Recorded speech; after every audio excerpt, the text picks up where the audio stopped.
उपस्थित सभी छात्र एवं छात्राएं, शिक्षकगण, ये भारतवंश की गौरवान्वित का विषय है। ये मगध की धरती है, जरासंध की धरती है।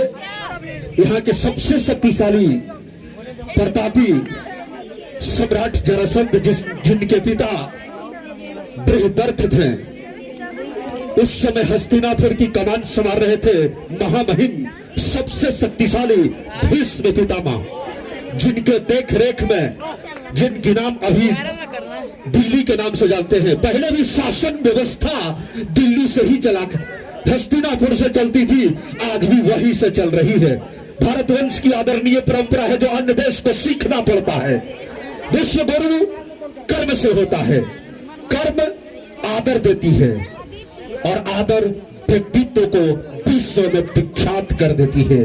और वही आपका व्यक्तित्व की पहचान भारतवंश की आन बान शान से चलती है। कहा जाता है, किसी ने कहा था कि जिंदगी जीना आसान नहीं होता और बिना संघर्ष के कोई व्यक्ति महान नहीं होता। और जब तक न पड़ी हथौड़ों की चोट, तब तक कोई पत्थर भगवान नहीं होता, तब तक कोई पत्थर भगवान नहीं होता। हमने पत्थर को भी भारतवंश में पूजनीय बना दिए। अन्य देश को सोचना पड़ता है कि यह देश में माटी को क्यों पूजती है, क्योंकि माटी से जन्म लेने के बाद फिर माटी में मिलना है। ये लास्ट स्टेशन है। यहाँ ज्यादा दिन तक हम लोग लंबे समय तक रहेंगे, जितने दिन तक रहेंगे ज्ञान से स्नान करती रहेगी।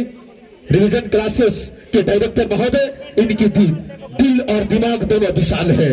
इसलिए मैं कमांडो कुमार दाऊदनगर के धरती पर मैं घोषणा करता हूं कि आने वाली ये संस्था की छवि छत्र छाया के रूप में रहेगी, जैसे शिवाजी की रहती है। इनके अंगरक्षकों में सबसे सशक्त और सबसे बुद्धिमान यहाँ के जितने भी संस्था के डायरेक्टर महोदय हैं, इनकी छवि वहां तक पहुंच चुकी है। कम समय में आकर के इतना सुपर फास्ट चलना वाकिफे तारीफ की काबिल है। कहा जाता है, कम पढ़िए बल्कि दम से पढ़िए। ज्यादा पढ़ने की कोई जरूरत नहीं, कम पढ़िए बल्कि दम से पढ़िए। पीछे आइए बल्कि रफ्तार तेज रखिए कि आगे वाले भी पीछे वाले को देखे कि अरे कहां जा रहा है, बहुत रफ्तार है इसमें। अब आपसे कोई फिर सीखने लगे तो उनसे हमें इनसे सीखने की मौका मिली है। कहा जाता है कि दुआ मांगी थी असियाने की, चल पड़ी आंधियां जमाने की। दुआ मांगी थी असियाने की और चल पड़ी आंधियां जमाने की। अरे मेरा दर्द कोई नहीं समझ पाया, क्योंकि मेरी आदत थी मुस्कुराने की, क्योंकि मेरी आदत थी मुस्कुराने की।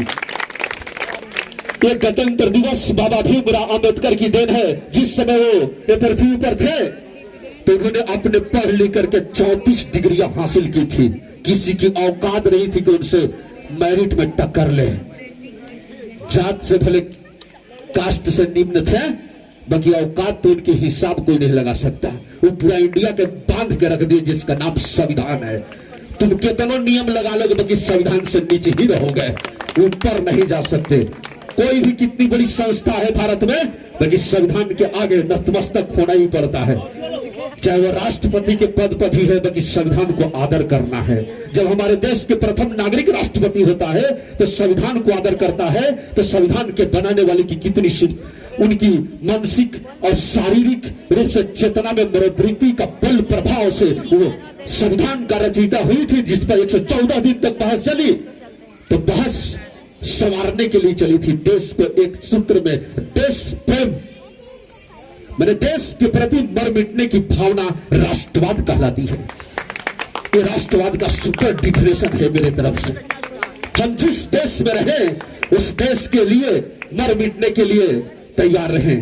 कहा जाता है कि सरफरोशी की तमन्ना अब हमारे दिल में है, देखना है जोड़ कितना बाजुओं का दिल में है।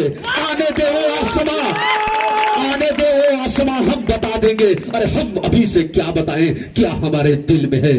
और इन्हीं चंद शब्दों के साथ मैं अपनी वाणी को विराम देता हूं। जय हिंद, जय भारत।